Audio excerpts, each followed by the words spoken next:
হাসিনা তো ভারতে পালিয়ে যেতে পেরেছে, আপনারা কোথায় পালাবেন দেখবো আমরা। আপনারা 12 তারিখের নির্বাচনে 2টি ভোটের একটি ভোটকে মানলেন, আরেকটি ভোট কোথায় যাবে? আপনারা কত পার্সেন্ট ভোট পেয়েছেন বাংলার জনগণ তা জানে। আপনারা চিন্তাই করেছেন ভোট, সারাদিন নির্বাচনের মধ্যে পাবলিকের আই ওয়াশ করেছেন, আর রাতের বেলা আপনারা মিডিয়া টাইপ করেছেন। আমরা ধারা 13-তে তা দেখিতে পেয়েছি। আপনারা যদি গণভোটকে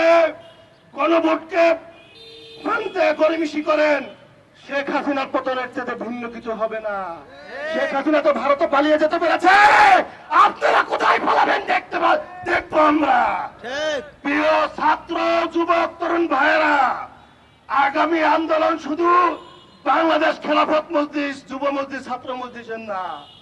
যারা জুলাই অভ্যুত্থানের অংশীদার, এই আন্দোলন সংগ্রাম সকলের জন্য আগামী 24 তারিখে ঐতিহাসিক সোহরাওয়ার্দী উদ্যানে বাংলাদেশ খেলাফত মজলিসের যেই গণসমাবেশ আছে, সেই সমাবেশে সারা বাংলাদেশের যুবকদের প্রতি আমি উদাত্ত আহ্বান জানাতে চাই।